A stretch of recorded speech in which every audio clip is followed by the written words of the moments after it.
Baiklah, saya lanjutkan untuk pertemuan kedua ya, kuliah statistika 2. Minggu lalu saya sudah menjelaskan contoh 7 ya, itu yang berhubungan dengan menghitung selang kepercayaan untuk selisih rata-rata dua populasi. Sekarang kita lanjutkan ke contoh 8 ya. Saya bacakan aja dulu. Data berikut menyatakan waktu yang diperlukan penderita sampai sembuh dalam hari. Penderita dipilih secara acak untuk mendapat salah satu dari obat yang dapat menyembuhkan infeksi berat pada saluran kencing. Secara ringkas, saya tabelkan seperti ini hasil pengamatan. Jadi ada 14 pasien diberi treatment obat 1, ternyata diperoleh hasil rata-rata sembuh 17 hari, variansinya 1,5 hari.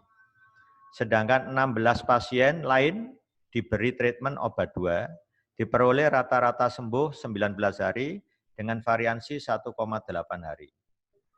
Asumsinya adalah kedua populasi berdistribusi normal.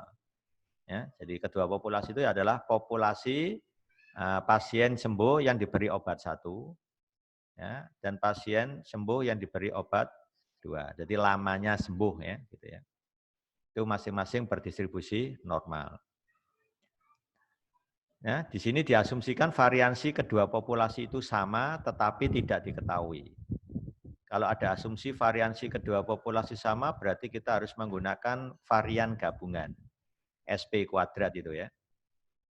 Buatlah selang kepercayaan 99% berarti alfanya 1% ya. Untuk selisih rata-rata waktu sembuh sesungguhnya pasien yang diberi obat 1 dan obat 2 tadi. Berikan interpretasi dari hasil selang kepercayaan tersebut. Ya, jadi kalau kita jawab secara rincinya seperti ini. Yang diberi obat 1 kita dapatkan data N1-nya sebanyak 14, rata-rata X bar 1-nya 17, variansinya S1 kuadrat 1,5. Yang diberi obat 2, N2-nya 16, rata-ratanya X bar 2 19, dan variansinya S2 kuadrat 1,8. Langkah awal yang harus kita lakukan adalah menghitung variansi gabungan atau pool. Rumusnya ini, masukkan komponen-komponennya, setelah itu hasil hitungannya. Tolong kalau menghitung ini jangan dibulatkan menjadi 2, ini nanti fatal akibatnya ya. Justru yang saya inginkan tuh sampai 5 atau 6 desimal kalau bisa. Ya. Jangan langsung jadikan 2, nanti dampaknya ke statistik T-nya itu makin besar perubahannya ya. Ya, jadi biarkan dalam 5 desimal itu sudah bagus itu ya. Selang kepercayaan 99% berarti alfanya 1%. Ya, sehingga kita dapatkan T kritisnya yaitu T alfa per 2. Ya, karena alfanya 1% berarti ketemu setengah persen atau 0,005. Jadi pilih yang nanti alfanya 0,005, posisinya ada di kolom, ya kan? Sedangkan derajat bebasnya N1 ditambah N2 min 2. Jadi N1-nya sudah diketahui, yaitu 14, N2-nya 16, sehingga ketemu derajat bebasnya 28. Nah, cara mencarinya, lihat posisi baris, menunjuk angka 28, kolom menunjuk angka 0,005 atau 0,005. Tarik baris kolom, irisannya itulah nilai T alfa per 2-nya.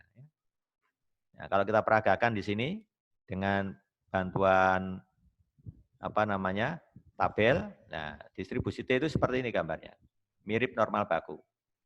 Nah, di sini kelihatan Anda cari yang derajat bebas 28, lah ini 28, ya kan? Anda cari yang alfanya 0,00 berapa tadi? 0,005, ya, setengah persen kan? Nah, berarti nilainya 2,763. 2,763, ini yang saya blok ini. Ya. Oke, saya kembali ke selang.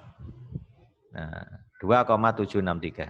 Itu cara mendapatkan nilai T alfa per 2. Baru kita tuliskan selang kepercayaannya sekarang. Nah, ini harus ditulis lengkap. Baru semua komponen diisi. Nah, diisi ya semua komponennya. Lihat ini, SP itu akar dari SP kuadrat. Ini sengaja saya ambil sampai 5 desimal, supaya selangnya ini makin teliti. Kalau ini Anda bulatkan 1, ini akan membengkak ini nanti. Malah enggak teliti hasilnya nanti ya. Itu yang saya maksud. Nah, ternyata selangnya antara min 3,303 dan min 0,697. Ini selang kepercayaan, selisih, rata-rata waktu sembuh yang diberi obat 1 dan obat 2. Ya, interpretasinya bagaimana? Karena selisihnya ini sudah pasti negatif, karena diapit oleh 2 bilangan negatif. Berarti mu1 min mu2 kurang dari 0. Itu berarti apa? mu1 lebih kecil mu2. Ini menandakan apa? Rata-rata lamanya sembuh yang diberi obat 1 lebih cepat dibanding yang diberi obat 2. Nah, ini identik dengan kita mengatakan obat 1 lebih manjur atau lebih efektif dibanding obat 2 gitu ya. Itu cara menginterpretasikannya. Oke, sekarang kita masuk ke contoh 9. Contoh 9. Ada 20 mahasiswa tingkat 1 dibagi menjadi 10 pasang. Cara baginya ini dengan menggunakan asumsi setiap pasang IQ-nya sama. Nah, pasangan pertama ini IQ-nya 2 mahasiswa ini sama. Pasangan kedua IQ-nya sama. Ya, caranya ya menggunakan tes pendahuluan. Dilihat hasil IQ-nya, oh ini mirip ini. Nah, kelompokkan ini kelompok pasangan 1 dan seterusnya ya. Nah, kemudian diberi treatment. Setiap pasang itu kan ada 2 mahasiswa. Mahasiswa pertama taruh di klaster program, mahasiswa yang kedua taruh di kelas biasa. Kemudian dikasih ujian akhir, hasilnya diperoleh seperti ini. Pasangan pertama ya, ini salah satu mahasiswanya, ada yang nilainya 76, di kelas biasa nilainya 81. Pasangan kedua seperti ini. Hitung selang kepercayaan 98% untuk selisih rata-rata nilai ujian sesungguhnya. Untuk klaster program dan kelas biasa. Berarti kita harus misalkan dulu mu D, yaitu mu1 dikurangi mu2. mu1 rata-rata nilai di kelas terprogram, mu2 rata-rata nilai di kelas biasa. Ya toh? Asumsinya apa? Baik di kelas terprogram dan di kelas biasa itu nilainya ini berdistribusi normal. Ya, asumsinya seperti itu. Berikan interpretasi dari hasil selang kepercayaan tersebut. Ya, interpretasi. Nah, ini cara ngitungnya. Selang kepercayaan 98% berarti alfanya 2%. Sehingga kita dapatkan nilai T tabelnya, T alfa per 2, berarti alfanya 2% jadi 1%, atau 0,01. Derajat bebasnya N-1. N-nya tadi ada 10 pasang kan, kurangi 1 jadi 9. Caranya sama, Anda tarik barisnya 9, kolomnya 0,01, iriskan baris kolom, ketemu nilainya 2,821. Seperti tadi ya. Nah, baru kita mulai menghitung D. D ini diperoleh dari nilai terprogram dengan nilai biasa ini. Kelas terprogram dengan kelas biasa. 76 kurangi 81 min 5. 60 kurangi 52, 8. Dan seterusnya. Ya. Sampai pengamatan ke 10. Nah, baru kita hitung rata-rata D-nya. Ya, ini menghitung rata-rata D ini saya serahkan urusan masing-masing. Kalau Anda pakai kalkulator boleh, pakai komputer juga boleh. Yang penting butuh benarnya. Ya, benar dan cepat tentunya ya. Ini simpangan bakunya. Definisikan dulu mu-D, yaitu selisih rata-rata nilai ujian sesungguhnya dari klaster program dan kelas biasa. Ini harus didefinisikan karena masuk komponen penilaian. Ya. Baru kita rumuskan selangnya. Selang kepercayaan 98% untuk mu-D adalah ini. Setelah rumus ditulis, ini pakai rumus ke-6 ya, karena datanya berpasangan ini. Datanya berpasangan. Baru kita masukkan semua komponennya. Ya, gitu ya. Ini hasil akhirnya. Ternyata nilai mu-D terletak antara min 7,292 dan 4,092. Ini penyelesaiannya ya. Ini kesimpulannya. Lah apa interpretasinya? Karena nilai mu-D itu memuat 0, ya toh? Mu-D ini kan memuat 0. 0 kan termuat di dalam interval ini. itu berarti apa? Mu1 min mu2 bisa bernilai 0. Sehingga secara statistik kita bisa mengatakan hasil ujian di klaster program tidak berbeda jauh dengan hasil di ujian di kelas biasa. Jadi nggak ada perbedaan antara kedua metode itu. Karena memuat 0 gitu ya. Nah, itulah hasil selang kepercayaan kita untuk data berpasangan. Ya, sekarang kita masuk ke selang kepercayaan proporsi. Masih ingat, ini distribusi binomial, ini berhubungan erat dengan proporsi, yaitu proporsi sukses ya. Jadi kalau saya mengambil sampel berukuran N, di mana sampelnya ini harus besar ya, minimal 30, makin besar makin bagus. Ya. Kenapa? Kalau distribusi binomial itu sampelnya besar akan menghampiri normal baku. Sehingga rumus selang kepercayaan nanti akan berhubungan dengan distribusi normal baku. Itu ya. Nah, di sini ada simbol-simbol penting. X adalah variabel acak yang menyatakan banyaknya sukses dalam N percobaan binomial. Nah, P topi penduga proporsi sukses. Berarti banyaknya sukses dibagi ukuran sampel. Jadi P topinya itu X dibagi N. Kalau begitu penduga peluang gagal Q topi 1 kurangi P topi. Rumus selangnya adalah seperti ini. Sederhana ya. P itu adalah proporsi sesungguhnya terletak di antara batas bawah dan batas atas.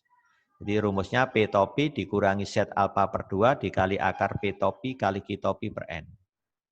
Sedangkan batas atasnya P topi ditambah set alfa per 2 dikali akar P topi Q topi per N. Sampel harus besar. Nah, gitu ya. Ya, artinya set alfa per 2 sama persis dengan yang kita bahas sebelumnya. Ya. Titik kritis ini ya. Nah, sekarang kita lihat contohnya. Dari sampel 1000 rumah tangga, berarti N-nya 1000, besar sampelnya ya, di suatu kota tertentu ya, ternyata 228 menggunakan gas LPG. Nah, ini yang disurvei. Hitung selang kepercayaan 99% untuk proporsi rumah tangga di kota tersebut yang menggunakan gas LPG. Ingat, 1000 itu sampel, bukan populasi, hati-hati ya. Nah, pertama harus kita misalkan P dulu. Proporsi rumah tangga di kota tersebut yang menggunakan gas LPG sesungguhnya. Kita nggak pernah tahu nilai P. Ya. Untuk menduga P, kita gunakan P topi, rumusnya X dibagi N. Ketemu 0,228. Selang kepercayaan 99% berarti alfanya 1%. Sehingga diperoleh set alfa per 2, nah, ketemu 0,005. Nah, 0,005 ini kalau kita komplement, ketemu 0,995. Berarti kan ya, 0,995. Nilainya 2,58. Dari mana ini diperoleh? Kita lihat tabel. Nah, 0,995. Ini dari distribusi normal baku. Anda cari di sini 0,995. Ya. Cek aja di baris 2.5, cari 0,995. Nah, yang paling dekat mana? Nah, saya bisa ngambil ini 0,9949 atau 0,9951. Ini sangat dekat dengan 0,995. Nah, kalau saya pakai yang ini 0,9951 berarti titik kritisnya 2,58. Ya, kalau pakai di sebelahnya 2,57. Anda boleh milih salah satu. Di sini yang saya pilih yang 0,9951. Ya, jadi ketemu 2,58. Ini yang saya blok ini ya. Nah, ini yang saya blok. Oke, kita kembali ke sini. Nah, ketemu 2,58. Selang kepercayaan 99% untuk P adalah, jangan lupa tulis rumus dulu. Nah, ini rumusnya. Masukkan semua komponennya.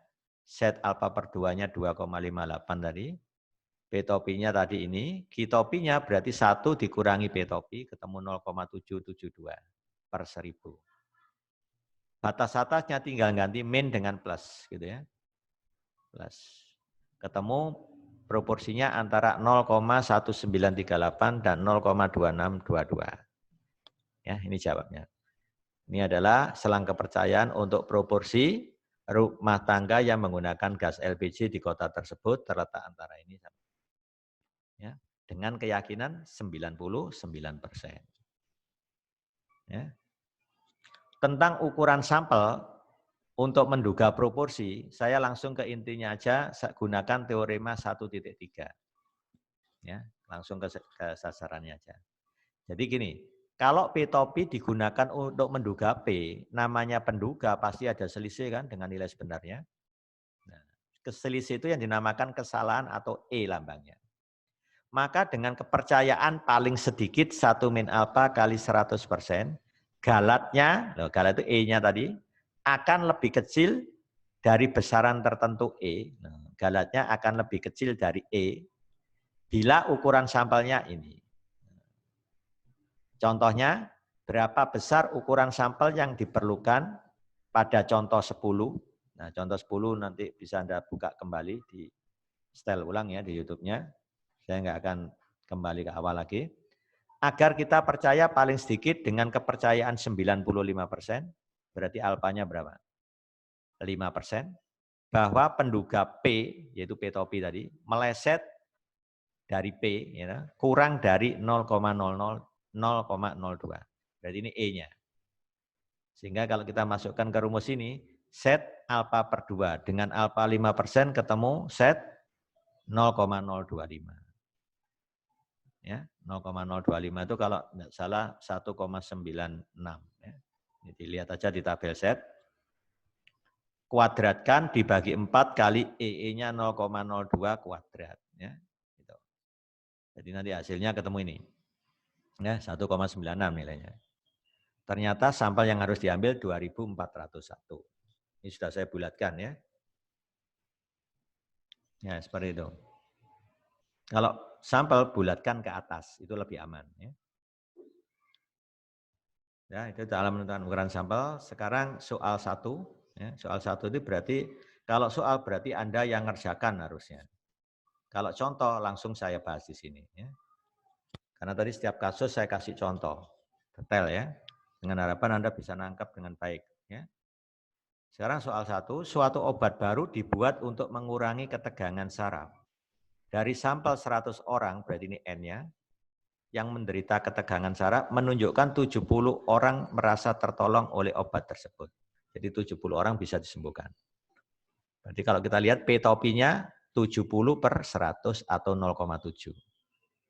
Buat selang kepercayaan 95% untuk proporsi sesungguhnya penderita ketegangan saraf yang tertolong oleh obat baru tersebut. Nah, berarti kita pakai rumus tadi. Ya, P terletak antara P topi dikurangi set alfa per 2 dikalikan akar P topi Q topi per N. Lebih kecil P, lebih kecil P topi, ya rumusnya yang kita gunakan tadi.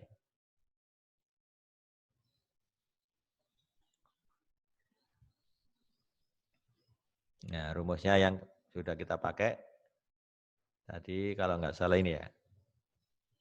Oh ini nih rumusnya. Nah, pakai ini rumusnya ya. Tinggal masukkan komponen-komponennya ya. Seperti itulah. Untuk soal 1 ini ya. Silakan coba sendiri nanti. Ini Anda foto pakai HP, nanti tuh kerjakan di kertas untuk latihan ya. Nah, kita masuk ke selang kepercayaan selisih 2 proporsi. Berarti ada 2 populasi, ya, ada 2 populasi. Proporsi populasi pertama itu adalah P1, proporsi populasi kedua adalah P2. Dari populasi 1 diambil sampel berukuran N1, ya, diperoleh sukses sebanyak X1. Sehingga diperoleh nilai P1 topi yaitu X1 per N1. Dari populasi kedua diambil sampel berukuran N2, diperoleh sukses sebanyak X2. Sehingga didapat penduga proporsi sukses kedua yaitu X2 per N2. Itulah prinsipnya. Dari P1 topi dan P2 topi diperoleh nilai Q1 topi dan Q2 topi. Ya, sehingga kita bisa menghitung rumus selang kepercayaan untuk selisih proporsi tadi pakai ini. Jangan lupa semua di sini sampelnya harus besar. Supaya apa? Hampiran selang kepercayaan ini makin baik. Ya, makin teliti. Ya. Jadi sampelnya diusahakan besar. Lebih dari 30 ya. Oh, sampel saya 1000 ya tambah bagus 1000. Ya. Apalagi 2000 gitu ya. Tambah bagus ya. Ya, ini rumusnya, perhatikan hampir mirip kan, kalau tadi satu populasi ini dua populasi. Ya kan? P1 topi Anda hitung dari X1 per N1, P2 topi dari X2 per N2. Baru dapat Q1 topi dan Q2 topi. Q1 topi 1 kurangi P1 topi. Selesai sudah. Set alfa per 2 dihitung dari tabel. Ya, dari tabel tadi. Sekarang kita lihat contohnya seperti ini. Suatu pengumpulan pendapat umum gitu, dilakukan terhadap penduduk kota dan pinggiran kota. Jadi populasinya itu ada penduduk kota, populasi 1 sebut saja, populasi kedua pinggiran kota. Untuk menyelidiki kemungkinan didirikannya pabrik kimia. Ternyata 2.400 di antara 5.000 penduduk kota. Nah, ini berarti sampel pertama berukuran 5.000 diperoleh sukses sebanyak 2.400. Berarti ini X1, ini N1. Dan 1.200 di antara 2.000 penduduk pinggiran kota, ini yang populasi kedua. Berarti N2-nya 2.000, X2-nya 1.200. Gitu. Diperoleh P2 topi 1.200 per 2.000. Buatlah selang kepercayaan 90%, berarti alfanya 10%. Untuk selisih proporsi sebenarnya penduduk kota dan pinggiran kota yang setuju didirikannya pabrik kimia. Berikan interpretasi hasil selang kepercayaan yang diperoleh. Nah ini cara jawabnya, rinci. Definisikan dulu P1 dan P2. Ya. Anda boleh mendefinisikan begini. P1 min P2 adalah selisih rata-rata proporsi penduduk kota dan pinggiran kota yang setuju dibangunnya pabrik kimia. Itu juga boleh sesungguhnya ya. Selisih proporsi sesungguhnya penduduk kota dan pinggiran kota yang setuju dibangunnya pabrik kimia. Maknanya sama aja dengan ini ya. Kalau ini dimisalkan satu-satu tadi langsung ya.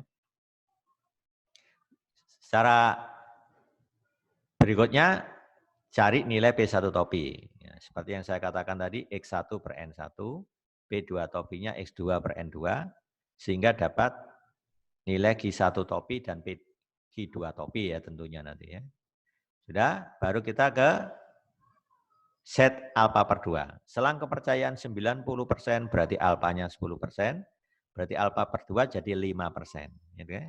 Ini cari di tabel normal baku, pakai 0,95, jangan lupa komplemennya ya. Jadi ketemu 1,64. Rumuskan selangnya ini tadi, masukkan datanya, nah ini jangan sampai keliru ini, masukkan data. Kalau satu aja salah, berarti ini saya anggap salah. Jadi ini nilainya paling besar bobotnya di menghitung ini, ya. Jangan sampai salah. Nah, jadi selisih proporsinya terletak antara minus 0,1414 dan minus 0,0986. Nah, karena selisihnya sudah dipastikan negatif, nggak mungkin positif ini. Karena diapit oleh dua bilangan negatif, berarti P1 lebih kecil P2 artinya, ya kan? Karena P1 min P2 kurang dari 0, berarti P1 lebih kecil P2. Apa itu interpretasinya? Proporsi penduduk kota yang setuju dengan didirikannya pabrik kimia lebih rendah dibanding pinggiran kota. Itu artinya penduduk kota itu banyak yang kurang setuju dengan dibangunnya pabrik kimia. Nah, sama aja gitu kalau dimaknai lebih dalam ya. Oke, 49. Sekarang kita masuk ke soal. Silakan kalau ada soal gini kerjakan sendiri. Silakan Anda foto di HP Anda masing-masing. Setelah itu Anda kerjakan di kertas untuk latihan ya. Ini untuk evaluasinya silakan Anda foto di HP terus dikerjakan ya. Sekarang kita masuk ke selang kepercayaan variansi. Selang kepercayaan variansi. Kalau saya punya populasi berdistribusi normal, variansinya sigma kuadrat, ya kan? Dari populasi itu saya ambil sampel berukuran N, saya hitung variansinya ketemu S kuadrat. Jadi S kuadrat itu variansi sampel. Gitu? Maka untuk menghitung selang kepercayaan 1 min alpha kali 100% untuk variansi populasi tadi, sigma kuadrat, itu rumusnya ini. Ini kalau Anda lihat, batas bawah dan batas atas, pembilangnya persis sama, yang berbeda hanya penyebut. Jangan sampai salah baca tabel kritisnya ini ya, G-square tabel. Maknanya sama, G-square alpha per 2 ya maknanya sama, nilai G-square sedemikian hingga luas daerah di sebelah kanannya, ya, di sebelah kanan G-square alpha per 2 tadi maksudnya, di bawah kurva distribusi G-square, dengan derajat bebasnya N-1 seluas alpha per 2. Gitu ya. Itu malah dimaknai. Ya, rumusnya ini, perhatikan. Di sini C-square alpha per 2, sedangkan di batas atasnya C-square 1 min alpha per 2. Derajat bebasnya sama N-1. Ya. Contohnya, seorang peneliti yakin alat ukurnya mempunyai simpangan baku 2, berarti sigmanya sama dengan 2. Untuk meyakinkan itu dia melakukan eksperimen dengan mencatat hasil pengukuran menggunakan alat yang diteliti tadi. Hasilnya seperti ini. Dia melakukan pengukuran sebanyak 8 kali, hasilnya seperti ini. 9,1, 13,3, 8,4 dan seterusnya. Buatlah selang kepercayaan 90% untuk sigma. Apakah data eksperimen ini mendukung asumsi yang dikatakan oleh peneliti tadi? Nah, itu ya. Maka untuk menjawab, misalkan dulu sigma kuadrat adalah variansi hasil pencatatan alat ukur sesungguhnya. Itu sigma kuadrat. Ya, kemudian datanya ini kita inputkan di kalkulator, ya, andaikan kita menggunakan kalkulator. Langsung Anda tekan S, simpangan bakunya, nanti akan muncul nilainya sekian. Mungkin kalkulator Anda lebih teliti, bisa sampai 5 desimal, ya cantumkan 5 desimal, tambah bagus itu. Ini saya anggap aja 3 desimal ya, gini.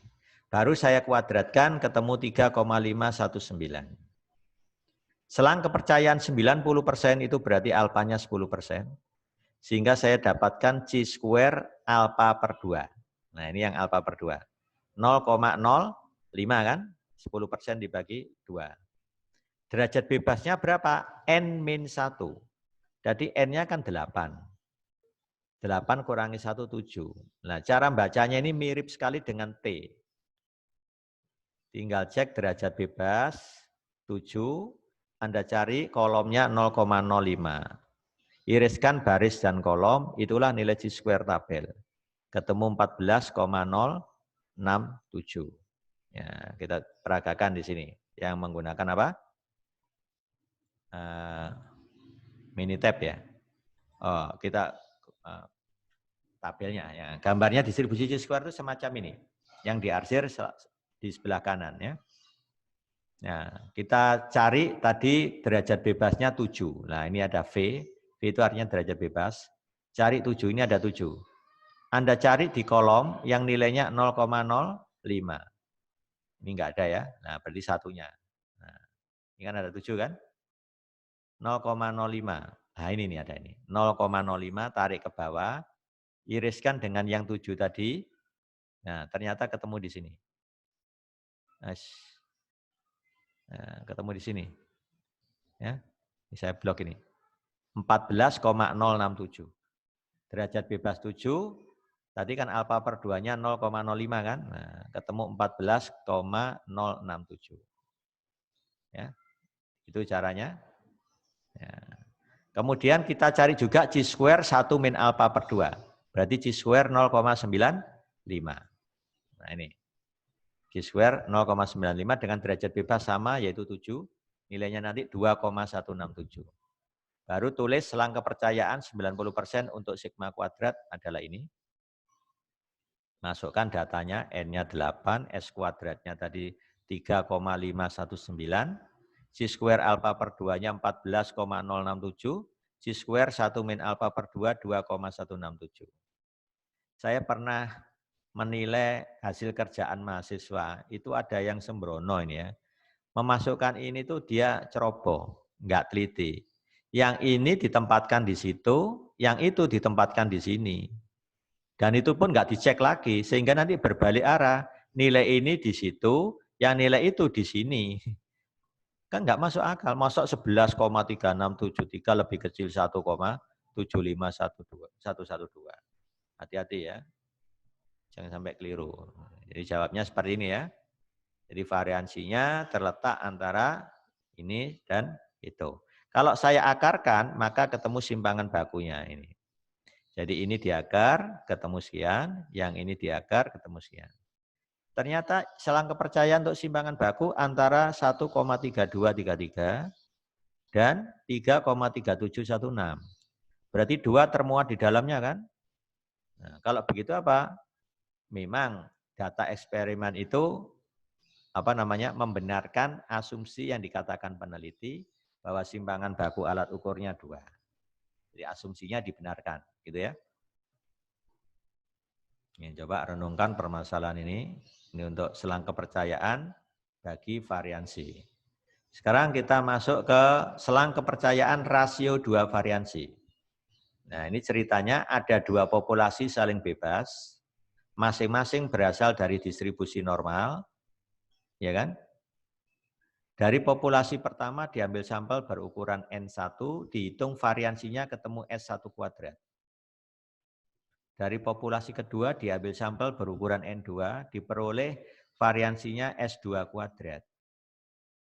Ya, saya ingin menghitung selang kepercayaan 1 min alpha kali 100%, gitu ya. 100% untuk rasio 2 variansi. Nah, untuk ini. Rumusnya kan seperti ini. Rumusnya seperti ini. Gitu. Rasio 2 variansi. Nah, perhatikan di sini batas bawah dan batas atas yang sama itu ini. Varian 1 dibagi varian 2, ini sama. Yang berbeda kalau di batas bawah dibagi F alpha per 2 derajat bebas pembilang V1, derajat bebas penyebut V2. Tapi yang di ruas kanan atau di batas atasnya dikalikan, bukan dibagi. F alpha per 2 juga, cuma dibalik derajat bebasnya. Lihat ini. V1, V2 berubah jadi V2, V1. Jadi dibalik, hati-hati. Ada mahasiswa yang kecolongan juga. Dia terburu-buru. Setelah ini ketemu nilainya, langsung dipindahkan ke situ. Kira-kira benar apa salah? Yang jelas itu salah. Karena nilai ini berbeda sekali dengan itu. Hati-hati. Ada juga masih mahasiswa keburu-buru. Ini ketemu dipindah ke situ. Katanya benar loh, padahal salah. Ya, hati-hati itu. Karena dibalik derajat bebas nilainya sudah lain ya. Nanti bisa kita lihat. Ya. Nah, V1 itu apa? Derajat bebas pembilang nilainya N1 min 1. Nah, ini berhubungan dengan sampel pertama. Kalau V2 derajat bebas penyebut N2 min 1. Gitu ya. Nah, contoh pemakaiannya ini. Ujian statistika diberikan kepada 30 siswa wanita dan 41 siswa laki-laki. Siswa wanita mendapat nilai rata-rata 81, sebut aja ini X bar 1.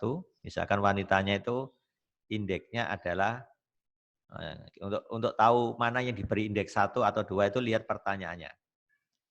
Ya. Tentukan selang kepercayaan 95% untuk rasio variansi nilai ujian statistika siswa wanita dibanding laki-laki. Nah, kalau begitu wanita diberi indeks 1, laki-laki diberi indeks 2. Ya, itu caranya ngecek begitu. Kalau begitu N1-nya berapa? 30, N2-nya 41. Itu cara jawab. Siswa wanita mendapat nilai rata-rata 81.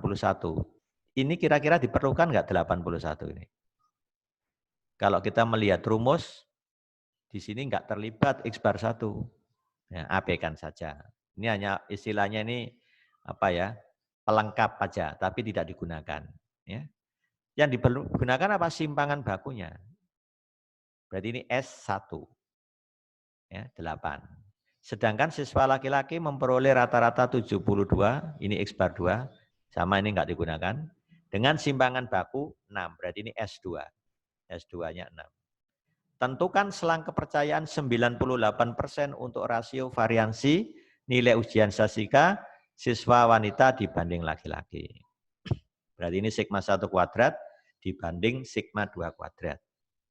Apakah anggapan variansi nilai ujian statistika siswa wanita berbeda dengan siswa laki-laki dapat dibenarkan? Nah, ini menyangkut apa? Interpretasi. Ini apa benar sih variansi nilai ujian siswa wanita itu berbeda dengan variansi nilai ujian siswa laki-laki? Nah, ini hubungannya apa dengan selang kepercayaan? Nanti kita lihat. Nah, ini ya. Ini contoh 15. Sekarang kita lihat pembahasannya. Pertama, tentukan dulu. Untuk kedua sampel kita peroleh V1, N1 min 1 yaitu 29. Dan V2, N2 min 1 ketemu 40. Jadi kita punya V1 29, V2-nya 40. Selang kepercayaan 98% berarti alfanya 2%. Kita cari nilai F tadi. F alfa per 2, V1, V2 berarti ketemu ini kan. Karena alfanya tadi berapa? 2%, berarti jadi 0,01. Derajat bebas pembilang 29, derajat bebas penyebut 40, ketemu 2,22. Nah, kita lihat tabelnya. Nah, tabel F. Nah, ini gambar distribusi F. Nah, di sini ada 0,05. Ini jangan dilihat. Yang kita butuhkan 0,01. Nah, berarti yang ini. Nah, ini sudah 0,01. Derajat bebas pembilang berapa tadi? 29 ya? Coba kita lihat lagi. 29, penyebutnya 40. Oke. Nah, ini masih V1-nya sampai 10, berarti nggak ada di sini. Nah, ini 29 ini ada. 29. 29, V2-nya 40. Ya. Ini sampai berapa ini? 30 ya. Nah, datanya ini belum tersedia karena tabel ini dibatasi. Ya, terus terang tabel itu hanya alat bantu saja. Ya, bagaimana cara mencarinya. Kalau di sini tabelnya belum menyediakan karena kalau derajat bebas 40 kan barisnya nambah lagi 10 baris. Ya. Jadi nggak cukup tempatnya. Makanya tidak saya cantumkan. Loh, caranya di mana? Gunakan Minitab. Nah, nanti di praktikum bisa dijelaskan. Ya, di praktikum nanti dijelaskan. Saya menggunakan Minitab. Ya. Jadi untuk menentukan F alfa per 2, derajat bebas pembilang 29, untuk penyebut 40, saya menggunakan Minitab ketemu 2,22. Ya, nanti bisa diperagakan di Minitab ya. Ini belum saya buka tadi Minitab-nya, kelupaan ini. Ya, nanti di praktikum aja, Anda bisa tanya nanti ya. Nah, sedangkan F alfa per 2 derajat bebas V2, V1 dibalik kan? Nah, dibalik 40,29 nilainya 2,33. Kan berbeda ini. Nah, sudah. Tinggal S1-nya tadi 8 dikuadratkan 64, S2-nya 6 dikuadratkan 36. Selang kepercayaan 98% untuk rasio variansi nilai ujian statistika siswa wanita dibanding laki-laki sesungguhnya adalah ini. Nah, ini rumusnya tadi kan. Masukkan masing-masing komponen. Ini tadi ketemu 2,22. Ya, 2,22. Sedangkan yang ini ketemu 2,33. Gitu ya. Nah, sekarang Anda lihat. Rasionya ternyata antara 0,8, kalau saya bulatkan 0,8 nih, ya, dan 4,1422. Sekarang saya tanya, rasio varian ini memuat nilai 1 apa enggak? Apakah 1 terletak di dalam interval ini? Iya kan? Nah, ini kan memuat nilai 1. Karena rasio variannya itu bisa bernilai 1, itu berarti apa? sigma 1 kuadrat dibagi sigma 2 kuadrat sama dengan 1 terpenuhi kan? Nah, ini kan sama aja kalau saya kali silang sigma 1 kuadrat sama dengan sigma 2 kuadrat. Berarti apa? Varian kedua populasi sama secara statistik. Jadi kalau tadi ada anggapan, apakah variansi kedua populasi itu berbeda dapat dibenarkan? Jawabnya tidak dapat dibenarkan. Ya. Jadi anggapan variansi kedua populasi berbeda tidak dapat dibenarkan. Karena apa? Dari hasil selang kepercayaan ini sama. Itulah jawabnya ya. Nah, itu tolong direnungkan sambil dipahami. Nanti kalau ada yang kurang jelas bisa tanya melalui WA ya, lewat grup aja lebih. Ya, lewat grup. Kalau sudah terbentuk grup kan ya. Nah, nanti bisa saya jelaskan langsung mungkin melalui WA juga atau lewat telepon langsung lewat WA ya. Jadi nanti grup harus dibentuk ya. Jadi saya ingatkan grup harus dibentuk. Itu penting ya.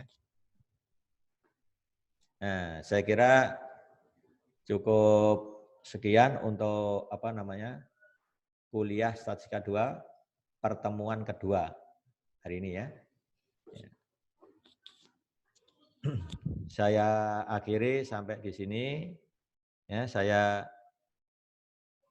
ucapkan ya sebagai penutup kuliah ya. Assalamualaikum warahmatullahi wabarakatuh.